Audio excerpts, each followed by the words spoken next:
औज़ुबिल्लाहिमिनश्शैतानिर्रजीम बिस्मिल्लाहिर्रहमानिर्रहीम। मैं आज 11th क्लास के तलबा व तालिबात को मसनवी के शामिल निसाब हिस्से मसनवी सहरुल बयान के शामिल निसाब हिस्से की नसर बताऊंगा। तो प्यारे बच्चों, अस्सलाम वालेकुम। कैसे हो आप? उम्मीद है कि ठीक ठाक होंगे। तो शुरू करते हैं। निसाब में शामिल मसनवी के अशार में किस्से के उस हिस्से का जिक्र है जिसमें शाहजादा गायब हो जाता है और उसके गायब होने से जो दुख बेचैनी और मातम का माहौल बन जाता है, उसकी अक्कासी की गई है। शायर कहते हैं कि ऐ साकी, जल्दी से मुझे शराब पिला दे।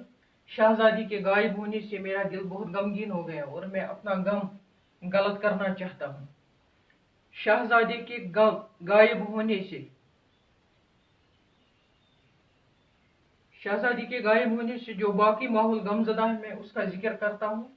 शहजादी के गायब होने से नौकरानियां गमगीन व परेशान है और वो रो रही है और खुद को पीट रही है। जब ये खबर बादशाह तक पहुंचती तो वो गम से निडाल हो जाता है, निडाल होकर नीचे गिर पड़ता है। शहजादी की माँ भी कलीजा थाम कर रह जाती है। बादशाह शदीद गम से पागल हो जाता है और वो ख्याल में बेटे से हम कलाम होता है। बहरहाल महल खाने में सभी लोग गम में रात काटते हैं। जब सुबह होती है तो ये बुरी खबर सब लोगों तक पहुंचती है तो वो मातम करने लगते हैं और उन्हें पीटने लगते हैं। इस तरह सारा शहर गम का बन जाता है।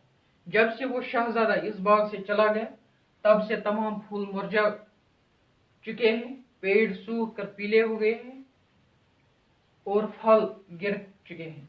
बुलबुल अपने तराने भूल चुके हैं। पानी से भरी नहरों का पानी भी कम हो गया है।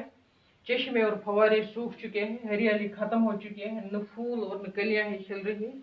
सिर्फ शहजादी की जुदाई का कांटा हर जगह मौजूद है।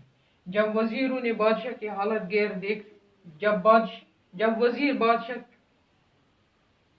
की हालत गैर देखते हैं तो वो उसे दिलासा देते हुए कहते हैं कि आप गम न करें, शहजादा जरूर वापस आएगा। दुनिया उम्मीद पर कायम है और हमें भी उम्मीद का दामन थाम के रखना है। बादशाह ने शहजादा ढूंढने के लिए काफी रुपया खर्च किया।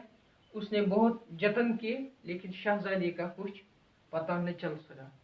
तो बच्चों, ये था इस पोर्शन का, जो पोर्शन इस मसनवी सहरुल बयान का हमारे सबक में है, इसका खुलासा, इसका नसरी तर्जमा।